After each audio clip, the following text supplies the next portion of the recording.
day out there. We have a lot of ground to cover between now and 3 o'clock, and we're going to get right to it. We have a very special guest to kick off the program today.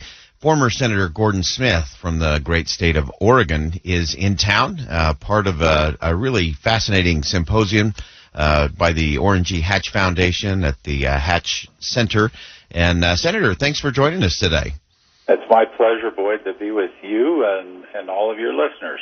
Wonderful. And between your time in the Senate and then your time working on these very issues, we saw you in Washington a lot as you were working with the Broadcasters Association and many of those things. But tell us about how the symposium played out today. What were some of the key takeaways that everyone should be aware of? Well, it was an outstanding symposium, and really a credit to Senator Hatch. As I told him, he doesn't need an election certificate to draw a good crowd and get into substantive issues, and I was honored to be invited as the CEO of the National Association of Broadcasters. The topic was music licensing in the 21st century, and on the panel and as speakers with me were Macon Delrahim. He is the Assistant Attorney General for the United States over antitrust issues, and then the CEOs of BMI and ASCAP. Your listeners may or may not know that BMI and ASCAP are music licensing organizations that help make sure that KSL radio and all over the country, television, restaurants, any consumer of music, they are the coordinators, and so we count on them. And our relationship with BMI and ASCAP has, since 1941, been governed by consent decrees that are managed by a federal court.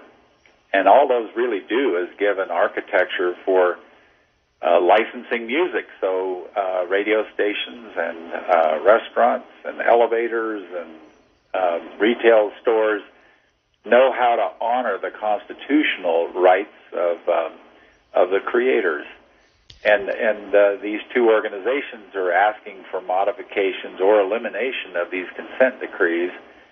And, of course, the topic was, how do we move forward after that and make sure all these licenses are granted and approved, and that publishers and creators and performers get compensated. So that was the topic. And I really appreciate the way you bring that up, Senator, in terms of things that a lot of us don't think about day to day, in terms of those honoring those rights, those creative rights of performers and writers and singers and so on, because we don't think about that when we're listening to a radio station or when we're sitting in a restaurant listening to the great music. But for a lot of those, and especially those who are not the mega superstars that are the household names, there's a lot of singer-songwriters that are not well known, that are scraping their way by, and all of these laws really impact them as well as us as consumers. Yeah, they certainly do, and I think it is a wonderful commentary on the wisdom, if not the inspiration, of the founders of the United States, that they included in our Constitution protections for intellectual property, which is at the very center of why we are met up here today and managing as best we're able all of what you just described is how do listeners listen to music, and how do we get people paid who create it and perform it.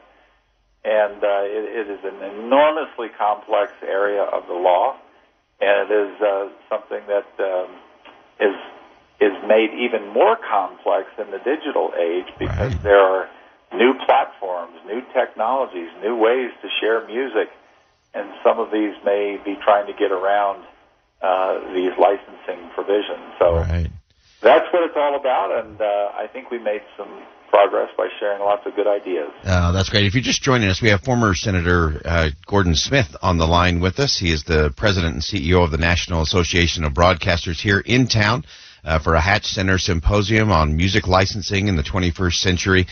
Senator, I wanted to ask you, I asked this of the Assistant Attorney General yesterday, and that is, how does this all relate to the international licensing and copyrights? We know we've had big challenges in places like China and other places around the world.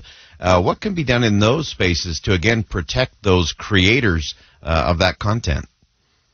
You've asked a question, Boyd, that is just fraught with challenges in answering, because I used to always feel so bad when I was serving in the Senate on the Commerce Committee. The creators of movies and music and television programs, they would come and ask us to fix things that are stolen from them by, you name China, that they're a primary source of theft of intellectual property. Russia was also among them. And you do that through treaties. You do it through trade agreements. You do it by a dialogue in international institutions to try to stop this. But it's a very difficult thing to stop.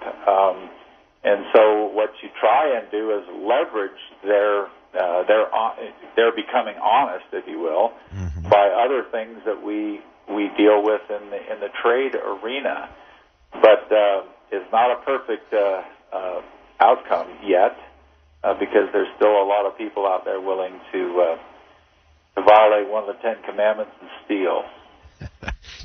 Sadly, that is still out there for sure. As you went through that panel discussion today, Senator Smith, were there any surprising things? You had a great audience there, a great group of thinking people who are all looking at how does this play out moving forward. Anything surprise you in the discussion from this morning? I think the biggest surprise is just how difficult it is with all of the players in the production and performance and creation industry and distribution industry.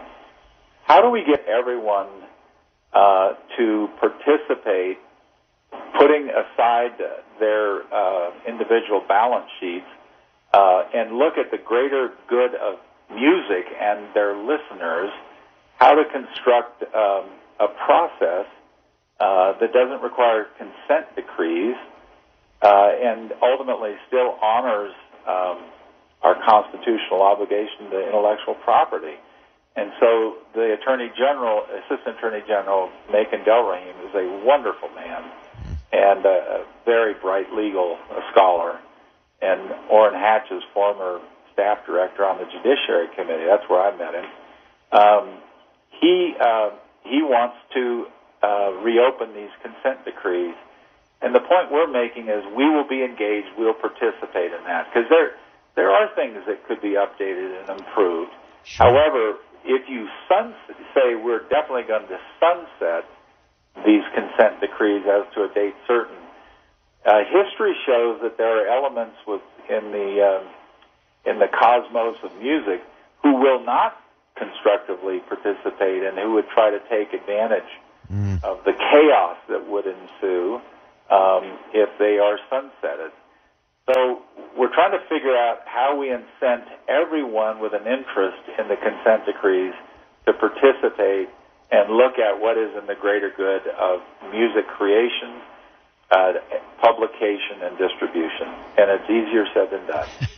Definitely easier said than done, and your time in Washington is going to serve you really, really well on this one. And I'm actually glad you raised that, Senator, in terms of those who would want to profit and benefit from the chaos. So we obviously see that in politics in general. We often don't think about that from a business standpoint, but there are those actors that would just as soon have some of that chaos to their benefit. How do we, real quickly in the minute we've got left, how do we get to that, what Joe Lieberman would call the integrity of compromise? Is there a path to get there as it relates to music licensing?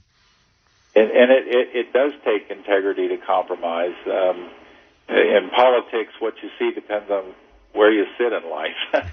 And I guess the thing that I would say is that if the consent decrees go away, which is really just the architecture for how we get everybody involved and paid and the community of interest moving music forward, if we're going to get rid of that, there's a binary choice. Either you keep and reform them, or Congress replaces them with statute with new architecture, or the other choice is to just go to antitrust and copyright litigation, and that only benefits the legal community. So just as soon figure out honorable compromise with integrity and figure out how we can adapt to the 21st century and the digital age. All right, fantastic. Senator Gordon Smith, former senator from Oregon and president and CEO of the National Association of Broadcasters. Really appreciate your insight and your approach to all of these things. I think that honor both the founders and looks forward to the 21st century. And really glad to have you in the state of Utah for Senator Hatch's Music and Licensing in the 21st Century Symposium today. Thank you, Boyd. It's my pleasure and my best to all your listeners. All right. Very good. Senator Gordon Smith. All right. We're going to go ahead and step aside.